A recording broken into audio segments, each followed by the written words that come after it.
When Little Owl Met Rabbit.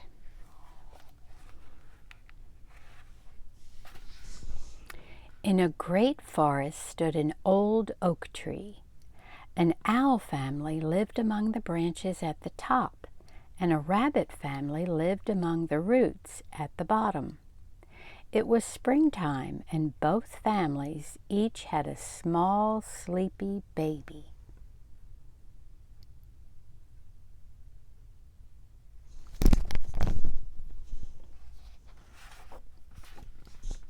The babies grew fast and were soon big enough to explore outside the oak tree. When the sun rose, Little Rabbit spent the day racing through the leafy forest. When the stars shone, Little Owl spent the night swooping through the twinkling sky. But Little Rabbit and Little Owl had never met.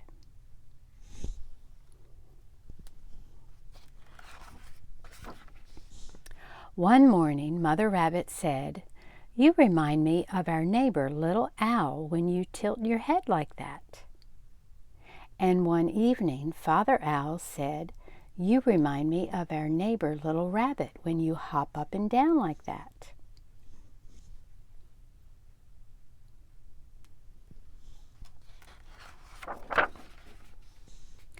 Little Rabbit and Little Owl were both very surprised. "Who is Little Owl?" asked Little Rabbit.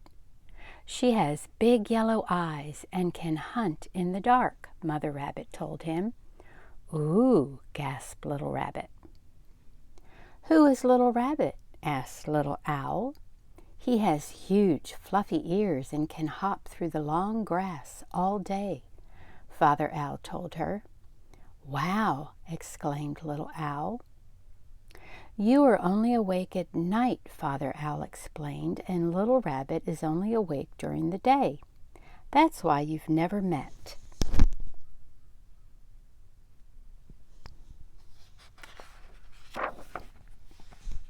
As spring turned to summer and summer to autumn, Little Rabbit and Little Owl thought of each other often.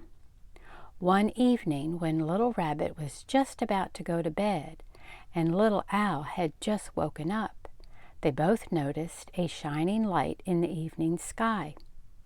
They hopped and flew outside, then looked up in wonder at a perfect full moon.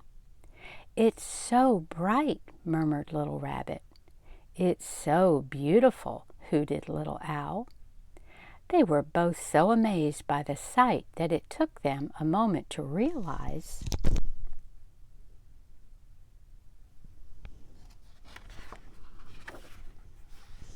Little Rabbit, Little Owl, you're not asleep yet. You're awake already. "I've heard all about you," they both cried. "Can you teach me to hunt in the dark? Can you teach me to hop through grass?"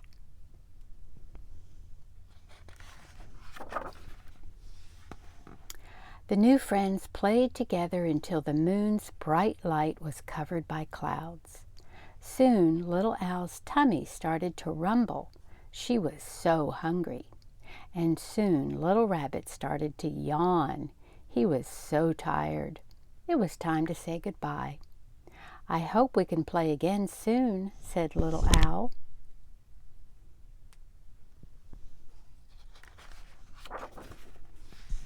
Little Rabbit was sad not to see his friend every day, so Mother Rabbit thought of a way they could keep in touch. "Every night before you go to bed, you could leave something for Little Owl that will tell her about your day." Father Owl had the same idea. If you leave something for Little Rabbit to find every morning, it'll be like saying hello.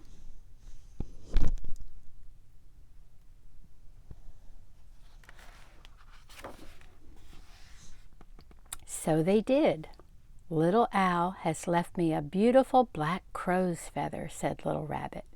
"She must have been exploring the forest." "Little Rabbit has left me a lovely clump of soil," said Little Owl. "He must have been digging a burrow." The two friends left messages for each other every day, but it wasn't the same as playing together.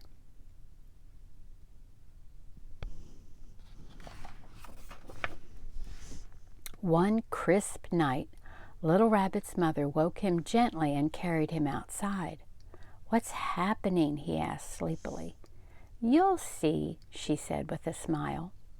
Little Owl and her family were waiting for them. "Quick," said Father Owl, "both of you look up." A shooting star was racing across the sky. "Close your eyes and make a wish," Mother Rabbit whispered.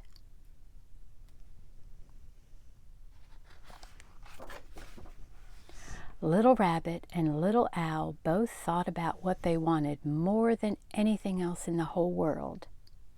They squeezed their eyes tight and wished with all their hearts.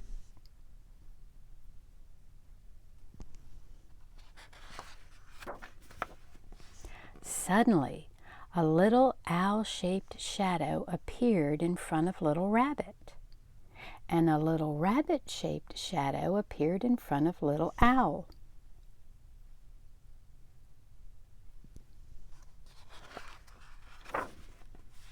Their wish to be together had come true.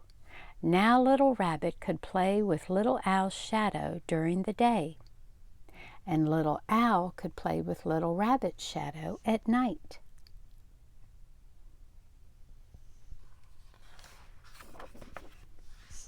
From then on, it was never long before the friends could swoop and hop together for real beneath the next bright, beautiful full moon.